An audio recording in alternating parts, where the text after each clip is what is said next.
నమస్తే రమగారు. నమస్తే జయ. రమగారు, ఏదైనా మంచి కథ చెప్పండి రమగారు. ఇప్పుడు నేను ఒక క్వశ్చన్ అడగాలి. నాకు తెలుసు అన్ని రోజు మంచివి కాదా అని, ఇంకా మంచిది చెప్పండి ఈరోజు. నానావిధ భక్తులు, ఒక్కొక్కళ్ళకి భక్తి భగవంతుడిని తెలుసుకోవటం విధానాలు వేరుగా ఉంటాయి కదా. కొంతమంది ఏంటంటే ఇది భగవంతుడని, దీనికి ప్రచండమైన శక్తి ఆయనకు ఉందని, ఆయన వల్లే ప్రపంచం నడుస్తోందని అర్థమవుతూ ఉంటుంది. మనకు తెలుస్తుంది. భగవత్ శక్తిని గ్రహించగలుగుతారు వ్యక్తులు. కొంతమంది గ్రహించరు, కానీ ఏదో నమ్మకంతో నడిచిపోతూ ఉంటారు. తెలుసుకోవటం ఒక విధానం, తెలియకపోయినా ఆ ఎవడో ఒకడు ఉన్నాడులే ముందు అన్న ధోరణిలో వెళ్ళిపోవటం ఇంకో విధానం. దానికి సంబంధించిన ఒక కథ చెప్తాం. పూర్వం మగధ దేశానికి దగ్గరలో ఒక గురుకులం ఉండేదట. ఈ గురుకులంలో ఏంటంటే అప్పట్లో ఆ గురుకులం చాలా ప్రఖ్యాతిగా చెందిందనమాట. మామూలుగా ఏదో పిల్లాన్ని తెచ్చి చేర్చేయడం కాదు. ఓహో, వాళ్ళు టెస్ట్ చేసి తీసుకునేవాళ్ళు. ఎంట్రన్స్ టెస్ట్ ఉండేది ఖచ్చితంగా. ఈ మగధ వంశానికి రాజగురువుగా ఉన్నాయనే, రాజగురువు ఎవరో ఆయనే ఈ గురుకులాన్ని నడిపేవారు. రాజుగారి దగ్గర నుంచి వీళ్ళకి సందర్భాలు సంబారాలు అన్నీ వచ్చేవి. ఆయన ఇక్కడ అప్పుడప్పుడు అంటే ఇక్కడ ఎక్కువగా ఉండి అప్పుడప్పుడు రాజధానికి కూడా వెళ్ళొస్తుండేవాడు, రాజగురువు కాబట్టి. అయితే రకరకాల టెస్టులు పెట్టేవాళ్ళు. ఎన్ని టెస్టులు వచ్చిన ప్రతి పిల్లాడికి అసలు ఏ విషయంలో వీడికి ప్రజ్ఞ ఉందో తెలుసుకునే చేసేవాళ్ళు అనమాట. ఆ కాలంలో ఇలా జరిగేదట. ఒకవేళ ప్రజ్ఞ లేదనుకో పిల్లాడికి ఏ విషయంలోనూ, వాడి కులవృత్తిలోనే మెల్లిగా తండ్రుల వెనకాలే పెట్టేవాళ్ళు. వాడికి ఏదో ఒక ప్రజ్ఞ ఉంది, వాడిని గురుకులంలో పెట్టేవాళ్ళు. ఆ గురుకులంలో శాస్త్రాలే కాకుండా మామూలుగా పౌరోహిత్యం అంటే స్మార్తానికి సంబంధించింది వేద విద్య, సాధారణ సంస్కృతము, ఆ తర్వాత ఏమో యుద్ధ విద్యలు, రకరకాలు గణితము, లెక్కలు. వాళ్ళు రేపొద్దున దీనిలాగా గుమస్తాలుగా దానిగా పనికొచ్చేవాళ్ళు అనమాట. అకౌంటెన్సీ అలాంటి వేరు విభాగాలు ఉండేవి. అన్ని విభాగాలకి ఏదో ఒక సంఖ్యాపరమైందో ఇంకో పరమైందో ఒక ప్రశ్నలు ఖచ్చితంగా ఉండేవి. అయితే కొంతమంది తిరిగి వెళ్ళిన పిల్లల్ని ఏం చేసేవాళ్ళు రాజుగారు, వాళ్ళు ఊరికే దిగులు పడకుండా ఏదో వాళ్ళకి 10 పావలా ఇచ్చి ఇళ్ళకెళ్ళి వాళ్ళ తాలూకు సొంత పని చేసుకునేలాగా, లేదా అతి కొద్ది మందిని రాజుగారి దీంట్లో ప్రాపకంలో ఉంచుకుని అక్కడే ఆ వాకిట్లో ఏదో చిన్న పని చేస్తూ వాడు బతకాలి. ప్రజలని వదిలిపెట్టే రోజులు కావవి. వాళ్ళు ఏడుస్తారని వదిలేవాళ్ళు కాదు. నిరుద్యోగం అస్సలు ఉండేది కాదు. ఒక వయసు వచ్చిన పిల్లవాడు, చదువుకోవాల్సిన పిల్లాడు ఏదర్ చదవాలి, లేదా వృత్తి విద్య నేర్చుకోవాలి, లేకపోతే ఏదో ఒక పని చేసుకోవాలి. ఆ పని వాడికి నేర్పాలి, నిదానంగా నేర్చుకుంటారు. ఇలాంటి విధానం నడిచేది. మనం ఇది అవలంబిస్తే ఎంత బాగుంటుందో కదా. అద్భుతం కదా రమగారు. పాతకాలం స్వర్ణయుగము, ఇంకో యుగము అని. అయితే జనాభా సంఖ్య తక్కువ కదండి, అది ఒకటి క్యాలిక్యులేట్ చేసుకోవద్దు. ఇప్పుడు మన జనాభా సంఖ్య ఎంతమంది కానీ మనం ఉద్యోగాలు కానీ లేకపోతే ఇలాంటి భద్రత కానీ కల్పించగలుగుతుంది ప్రభుత్వం. అప్పుడు ఇలాంటి చదువులు కానీ ఇలాంటి ఉద్యోగాలు కానీ ఆనాడు ఉన్నాయా?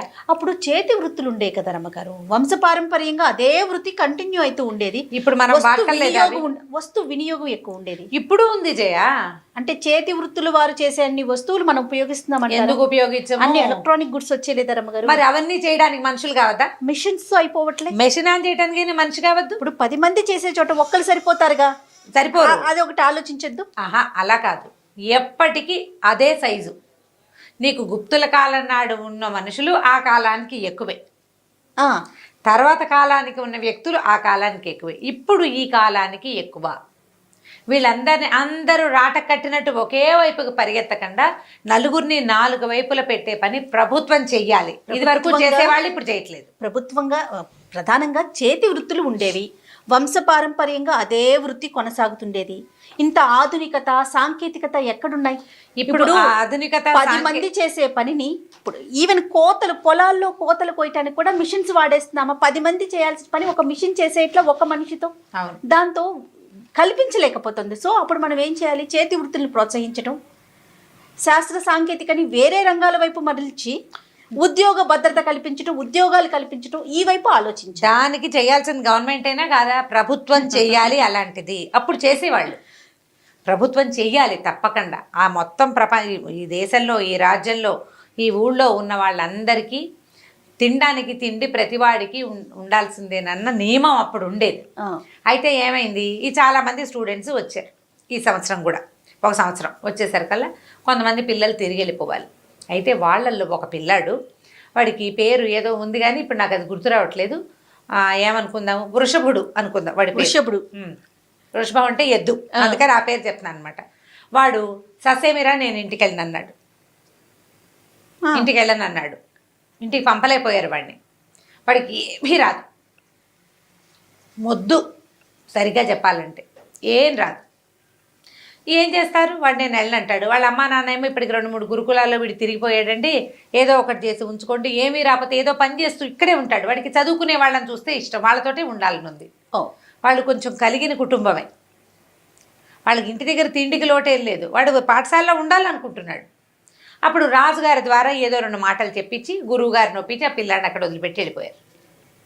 ఈ మన రాజగురువే ఇక్కడ గురువుగారు అని చెప్పాం కదా, ఈయన మహారామ భక్తులు. ఎంత రామ భక్తులు, ఏది ఆయన ముందు పెట్టినా రామార్పణం అనేవారు. అంతా రామార్పణమే, భోజనం చేస్తూ రామార్పణం, ఎవరైనా దండం పెడితే రామార్పణం. అదొక అలవాటు. మనం రామ అనుకుంటాం కదా, అయ్యో రామ అంటాం, ప్రధానికి రామ అంటాం, ఆయన రామార్పణం అంటారు. నమస్కారాన్ని స్వీకరించడానికి రామార్పణమే. ఆహారం, మంచినీళ్ళు, ఎక్కడైనా మంచి ఆసనం ఇచ్చి గురుగారి ఈ ఆసనం మీద మీరు కూర్చోండి రామార్పణం అని దండం పెట్టుకుని అక్కడ కూర్చునేవారు. ఆయనకి రామార్పణం అనేది భూత పదం, అన్నీ ఆయనకి సమర్పించటమే, అన్నిటి రాముడికి సమర్పించటమే ప్రతిదీ. సరే, ఈ పిల్లాడు ఇక్కడ ఉండటం మొదలెట్టాడు. ప్రతి క్లాస్లోనూ కాసేపు కూర్చునేవాడు, లేచి వెళ్ళిపోయేవాడు. ఆ పాఠం ఈ పాఠం అన్ని పాఠాల చుట్టూతా తిరుగుతూ ఉండేవాడు. పిల్లాడు కొంచెం మొద్దుగా ఉండేవాడుగా, వాడిని వాళ్ళు వీళ్ళు ఎక్కిరిస్తూ ఉండేవాడు, కానీ వాడికి తెలిసేది కాదు, ఎక్కిరిస్తున్నారని అర్థమయ్యేది కాదు.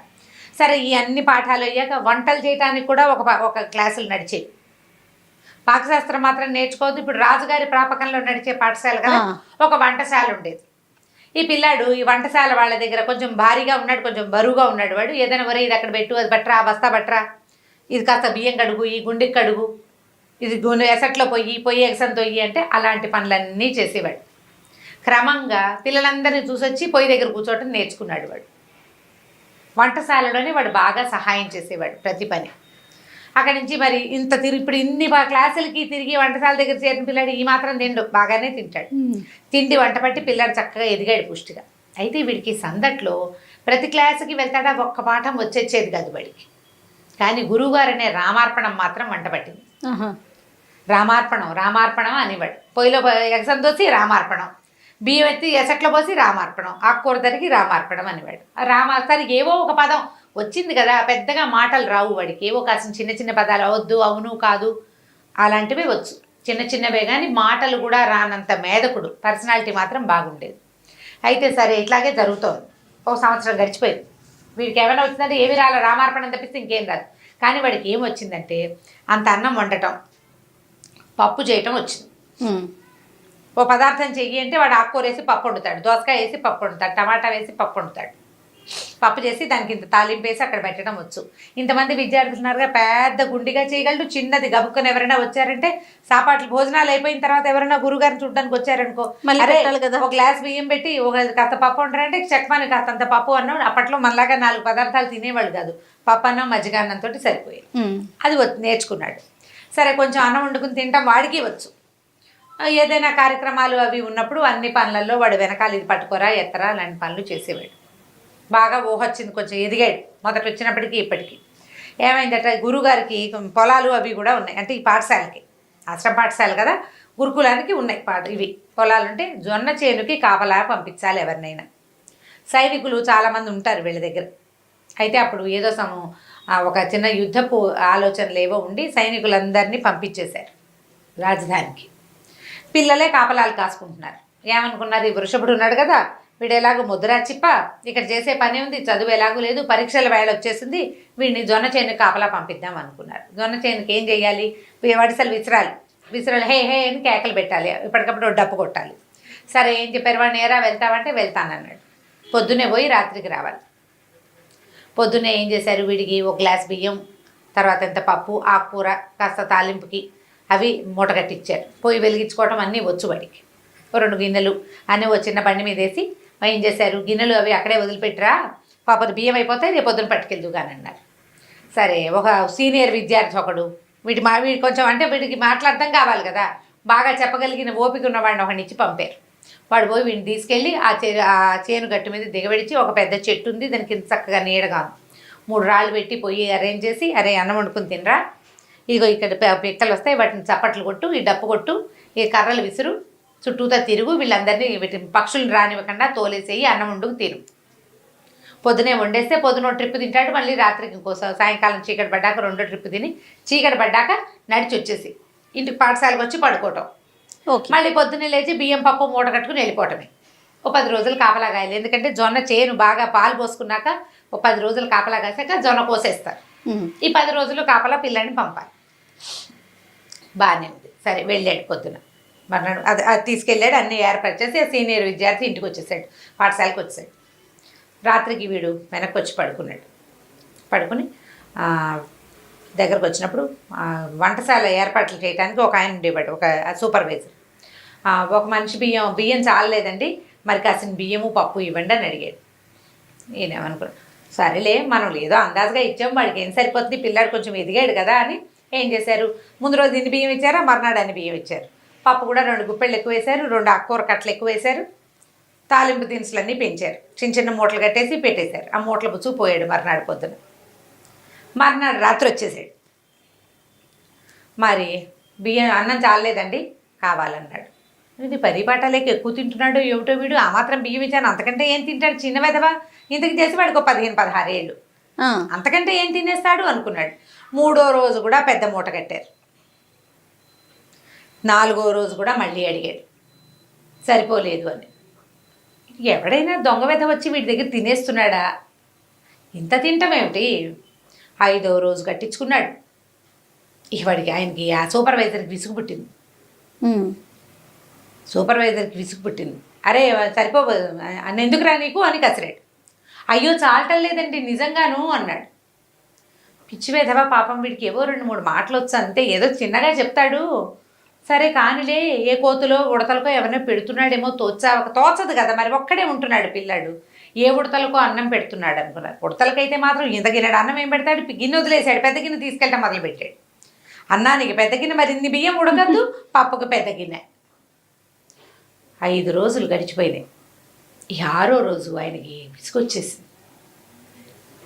ఇది లాభం లేదు, గురువుగారికి చెప్పాలనుకున్నారు. సరే గురువుగారి దగ్గరికి తీసుకెళ్ళి వీడండి మొదటి రోజు నేను బియ్యం ఇచ్చాను, 2వ రోజు 3వ రోజు ఇప్పటికి ఇంత దబరా గిన్నె తీసుకెళ్ళాడు, ఇంత గిన్నె, ఇన్ని డబ్బాల బియ్యము, ఇంత పప్పు, ఇన్ని ఉప్పులు తీసుకెళ్తున్నాడు, 6 డజన్ మందికి సరిపోయేంత పదార్థం పట్టుకెళ్ళాడు. మరి ఏం చెప్పాలండి ఈ పిల్లాడికి అనేసరికల్ వాడికి పెద్దగా మాటలు రావు, గబగబా మాట్లాడలేడు. గురువుగారు అన్నారు, ఏరా అన్నారు. వీడు బిక్కమొహం వేశాడు. సరే ఆయన అన్నారు, అంతర్ముందు పంచాయతీ ఎందుకు, నువ్వు వెళ్ళిపోమని సూపర్వైజర్ని పంపేశారు. వెళ్ళండి అడిగారు, ఏరా అన్నం వండుతున్నావా అంటే వండుతున్నానండి అన్నాడు. తింటున్నావా అంటే ఎక్కడండి, తిని 5-6 రోజులైంది అన్నాడు. అన్నమంతా ఏం చేస్తున్నావురా అన్నాడు. నువ్వు ఇన్ని డబ్బాలు బియ్యం పట్టుకెళ్ళావా అంటే పట్టుకెళ్ళానండి. వాడి ప్రతి వాక్యానికి రామార్పణం అంటుంటాడు. పట్టుకెళ్ళానండి రామార్పణం. మరి ఎందుకు తినలేదురా అంటే ఎక్కడ తినండి రామార్పణం, తినడానికి అవకాశం లేదండి రామార్పణం అనేసరి గురువుగారు రామార్పణం అనుకుని ఏమిట్రా సరిగ్గా చెప్పన్నాడు. కాదండి మొదటి రోజు పెద్దన్నయ్య నన్ను తీసుకెళ్ళాడా, అన్నం వండుకోమన్నాడా, అన్నం వండుకున్నానండి, వండుకుని ఆకేసుకున్నానండి.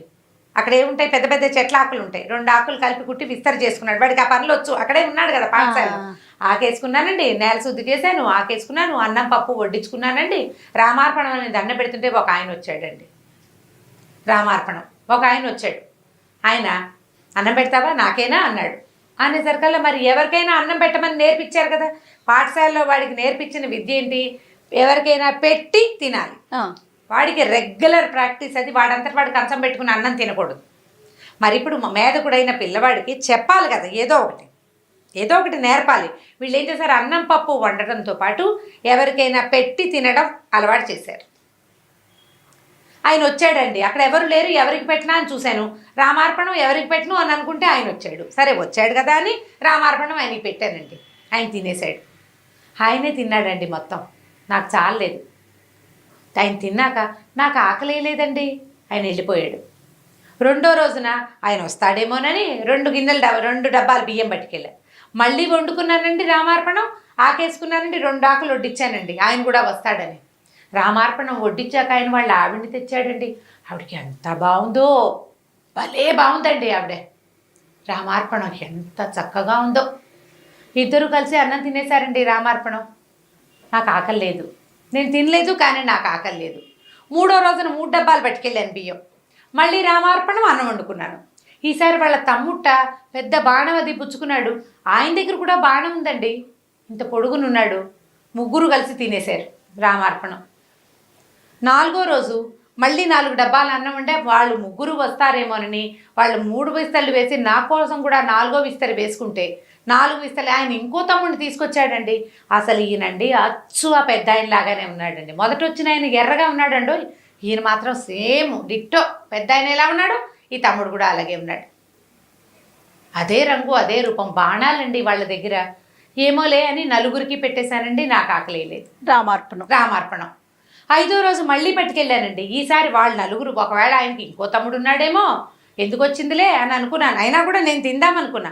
వాళ్ళు నలుగురు, నేను ఒకదాన్ని అనుకున్నా. 5 ఆకలేస్తే ఆయనకి 3వ తమ్ముడు ఉన్నట్టండి, బంగారపు రంగు. ఆయన్ని తీసుకొచ్చాడండి. వాళ్ళు 4 అన్నదమ్ములు, ఒక ఆవిడే. అందరూ ఎంత బాగున్నారో, ఇంతంత పొడుగు మనుషులు, బాణాలు, బట్టలు ఎంత బాగున్నాయో. వాళ్ళు 5గురు కూర్చుని తినేశారు. 6వ రోజు కూడా పట్టుకెళ్ళానండి. ఈసారి వాళ్ళ బంటుట, ఆయన ఎంత ఉన్నాడో వీళ్ళందరినీ కలిపితే ఆయన అంత ఎత్తవుతారండి రామార్పణం. ఆయన దగ్గర ఒక పెద్ద గద కూడా ఉందండి. వాళ్ళందరూ తినేశారు. రేపు ఎవరు వస్తారో అందుకని ఇవి చాలదు, నాకు ఎక్కువ కావాలంటే గురువుగారు నిర్ఘాంతపోయాడు. ఒక ఆయన వచ్చాడు, భలే అందంగా ఉన్నాడు, బాణాలు పట్టుకుని ఉన్నాడు. వాళ్ళ ఆవిడ వచ్చింది, ఆవిడ చాలా అందంగా ఉంది. 2వ రోజో తమ్ముడు, 3వ రోజో తమ్ముడు, 4వ రోజో తమ్ముడు వచ్చాడు. ఒక బంటు కూడా వచ్చాడు. ఎంతమంది అయ్యారు? 4 అన్నదమ్ములు, భార్య, బంటు. ఈ 6గురు ఉండే సమూహం ఎక్కడిది? ఆయన వీడు రామార్పణం అప్పుడు ఆయనకి స్ట్రైక్ కూడా ఏమైందంటే, వీడు అవును కాదు లేదు లాంటి మాటలు చెప్తాడు. కావాలి నాకు వద్దు తప్ప వీడికి వాక్యాలు మాట్లాడటం రాదు. పైగా 6 రోజుల నుంచి అన్నం తినని పిల్లవాడు శుభ్రంగా ఉన్నాడు. పైగా ప్రవాహంలాగా మాట్లాడేస్తున్నాడు. ఆయన గబగబా లేచొచ్చాడు. లేచొచ్చి వాడి నెత్తి మీద 2 చేతులు పెట్టేట్ల మొహం మీద పెట్టేసరికల్లా ఆయనకి ఒక షాక్ కొట్టినట్టు తెలిసిందనమాట. వీడు ఎవరినైతే రోజు చూస్తున్నాడో రామార్పణం సాక్షాత్ రామచంద్రమూర్తి కుటుంబాన్ని చూస్తున్నాడు. వాడు భగవంతుడని తెలియదు వాడికి. రాముడని, లక్ష్మణుడని, భరతుడని, శత్రుఘ్నుడని, సీతమ్మ తల్లిని వచ్చింది, ఆంజనేయుడని వాడికి తెలియదు. తెలియకుండా రామార్పణం ఎవరికైనా పెట్టి అన్నం తినాలన్న వాడి ఆలోచనకి భగవంతుడు రామార్పణం అన్నందుకు రాముడు వచ్చి తింటున్నాడు ప్రతిరోజు. ఆయన కదిలిపోయాడు, అరిచి కేకలు పెట్టాడు, రండ్రా అందరం వెళ్దాము, రోజు ఇవాళ కిష్కింధాపుర వాసులంతా వస్తారని ఎంత అరిచి, అసలు ఎంత ఉద్వేగం అయిపోయిందంటే, సంవత్సరాల తరబడి నా బతుకంతా రామార్పణం అన్నా కూడా భగవంతుడు నన్ను కరుణించలేదు. అమాయకుడు, మేధకుడు, బుద్ధి లేనివాడు, అన్నం తింటాను తప్పిస్తే 2వ పని చేత కానివాడు, వాడికి భగవంతుడు ఇట్లా చూపించాడు కరుణ. ప్రతిరోజు 6 రోజులు వాడికి వాడిని చూడ్డానికి వచ్చాడు. 6 రోజులు వాడు పెట్టిన అన్నం తిన్నాడు. ఆయన ఉద్వేగాన్ని తట్టుకోలేకపోయాడు అనమాట. ఇక బళ్ళు కట్టించి ఎంత ఆహారమో పట్టుకెళ్ళారట, ఎన్ని పదార్థాలో పట్టుకెళ్ళారు అక్కడికి, ఆ పొలం దగ్గరికి. బోల్డ్ అంత వంట చేశారు. అందరూ చూస్తున్నారు. ఆకులు వడ్డిచ్చేయరా, ఎవరు వస్తారో చూద్దామంటే బోలెడు ఆకులు వేసి వడ్డిచ్చాడు ఈ వృషభుడు. ఎవ్వరు రాల. చాలాసేపటికి చూస్తున్నాడు. రోజు మనుషుల్ని చూడడం అలవాటైంది. బోలెడంత పెద్ద కోతల మంద ఒకటి వచ్చి ఒక్కొక్క ఆకు ముందు కవాతు చేస్తున్న సైనికుల్లాగా కూర్చుని వడ్డిచ్చిన ఆకుల్లో శుభ్రంగా ఆహారం అంతా తినేసి లేచింది. ఈ గురువుగారు, ఆయన శిక్షగణము, ఆ ఆశ్రమ పాఠశాలలో పనిచేసే సమూహం బోళ్ళంతమంది ఉన్నారా, అందరూ మనుషులు ఉన్నారన్న భయం కూడా లేదు. ఎలా అంత సమూహం, వానర సమూహం ఎలా వచ్చిందో ఎలా వెళ్ళిపోయిందో తెలీదు. వచ్చింది మొత్తం వండిన పదార్థం ఒక్క మెతుకు మిగల్చకుండా, వెనక్కి ప్రసాదం మిగల్చకుండా మొత్తం పెట్టినవన్నీ తినేసేసి లేచెళ్ళిపోయి గురువుగారి పిల్లవాడి పాదాలు పట్టుకున్నాను. రామార్పణం అనేది నోటితోటి అంటున్నాను నేను, వీడు త్రికరణ శుద్ధిగా అన్నాడు. అది తప్ప ఇంకొకటి లేకుండా చేసిన మనస్ఫూర్తిగా లోపల నుంచి, మామూలుగా నోటితో అంటంగా మనోవాక్కాయ కర్మలతోటి మాటతోటి, మనసుతోటి, కర్మతోటి కూడా, మనోవాకాయాలతోటి చెయ్యాలి. అది మనం చెయ్యాలి కదా. నోటితోటి అంటే ఏం ప్రయోజనం? ఆ దానికే భగవంతుడు వీడిని ఇట్లా కరుణించాడని ఆ పిల్లాడిని భుజాన్ని ఎత్తుకుని, నాయన నువ్వు ఎంత అదృష్టవంతుడివిరా, ఎన్ని జన్మల పుణ్యం చేస్తేనే ఈ ఫలితం లభిస్తుంది. ఇప్పటికీ వచ్చిన వాడు దేవుడని రాముడని వాడికి తెలియదు. కానీ వాడి బుద్ధి మాత్రం వికసించింది. తర్వాత వాడు ధారాళంగా మాట్లాడటం మొదలుపెట్టాడు. ఈ గురువుగారు వాడికి స్వయంగా దగ్గర కూర్చోబెట్టుకుని, మేధకుడని వాడిని పక్కన పెట్టకుండా వాడికి స్వయంగా చదువు చెప్పి తన దగ్గరే ఉంచుకున్నారట. సంవత్సరాల తరబడి గురువుగారిని పక్క నుండి సేవించే భాగ్యం వాడికి లభించింది భగవంతుని చూసిన కళ్ళ వల్ల. నమ్మిన వాడికి ఇలా వస్తాడు దేవుడు. ఆయన దేవుడని మనం తెలుసుకోలేము, అంతే. ఇది దేవుడు ప్రతివాడికి అందరికీ కోదండం పుచ్చుకుని వస్తాడా రాముడు? రాడే, సహాయకారు అవుతారు త్రికర్ణ శుద్ధితో. అంతే కదా నా పిల్లోడు చేసిన పని. అంతే. మనం వీటితోటి మనం నమ్మాలి కదా. మనం మనసులో నమ్మాలి, మాటతోటి నమ్మాలి, పని కూడా నమ్మిన పని చేయాలి. దేవుడికి ఒక ఆకేసి మనం ఒక ఆకు వేసుకోవాలి దేవుడి దగ్గర మనం. అయితే దేవుడాకు దేవుడిదే కదా, ఆయన వచ్చి తినబోయాడా అని అందులో నుంచి ఎంగిల్ చేస్తామా? చెయ్యం కదా. దేవుడు ప్రసాదంగా స్వీకరించాలి. ఆ ఈ ఆకుని తీసుకెళ్ళి ఎవరికైనా ఇవ్వంటే అలాగే ఇచ్చేయాలి. ఇందులో అన్నీ వేయకపోతే దేవుడు అడిగాడా? నెయ్యి అయిపోతే దేవుడు చూశాడంటే దేవుడికే అదంతా నీకు కదా నియమం ఉండాల్సింది. నువ్వు నమ్మాలి. భగవంతుడు సాక్షాత్తు వచ్చి సూక్ష్మాంశంలో ఈ ఆహారాన్ని గ్రహిస్తాడు అని నువ్వు గట్టిగా నమ్మితే నువ్వు చేయవలసిన రకంగా చేస్తావు.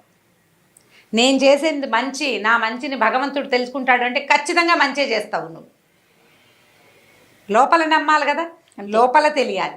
ఈ కథని ఎన్ని రకాలుగా మార్చి చెప్పబడిందో ఈ కథ. వినటానికి ఎంత అద్భుతంగా ఉందంటే, శ్రవణానందం అంటారు చూసారా రమ్మగారు, అదే అలా అనిపిస్తుంది నాకైతే. చాలా బాగుందండి. అందులో ఇంకా మీరు చెప్తుంటే ఇంక చెప్పక్కర్లేదు. నిజంగా సాక్షాత్తు రాముల వారిని చూసామా అన్న అనుభూతి కలుగుతుంది అనమాట. చాలా చాలా బాగుంది. మనం వినటానికి, పిల్లలకి చెప్పడానికి చాలా బాగుంది. అంటే ఇది రియల్ స్టోరీ అంటారా రమ్మగారు, లేకుంటే ఎక్కడన్నా జరిగి ఉంటుంది జయ, జరిగి ఉంటుంది. ప్రేరణార్థక కథలు, భగవత్ సంబంధమైన కథలు వస్తాయి. చాలా పుస్తకాలు ఉన్నాయి, గీతా ప్రెస్ వాళ్ళు వేసినవి. అందులో ఉన్న కథ రకరకాల జరిగి ఉంటుంది. ఎందుకంటే ఇప్పుడు పిల్లాడు చూశాడు ఇలా 5 మనుషులు రావటం. అవును, 4 అన్నదమ్ములు, ఒక స్త్రీ, ఒక బంటు, 6 రావటం పిల్లాడు చూశాడు. వాళ్ళని వాడు భగవంతులని తెలుసుకోలే. అతను చెప్పిన ఆనవాళ్ళని బట్టి గురువు ఊహించాడు. అవును, మొత్తానికి అద్భుతమైన కథ ఒకటి చెప్పుకున్నాం ఇప్పుడు మనం. చాలా అద్భుతమైన కథ అండి, రామార్పణం. చాలా చాలా బాగుంది రమ్మగారు. రెగ్యులర్గా కొంచెం ఇలాంటి స్టోరీస్ ఎక్కడున్నా వెతికి తీసి మా అందరికీ అందించండి మీరు. తప్పకుండా. ఓకే రమ్మగారు, నమస్తే. నమస్తే జయ. ఈ వీడియో కనుక మీకు నచ్చినట్లయితే లైక్ చేయండి, షేర్ చేయండి. మరిన్ని ఇంట్రెస్టింగ్ వీడియోస్ కోసం మా ఛానల్ని సబ్స్క్రైబ్ చేసుకోండి.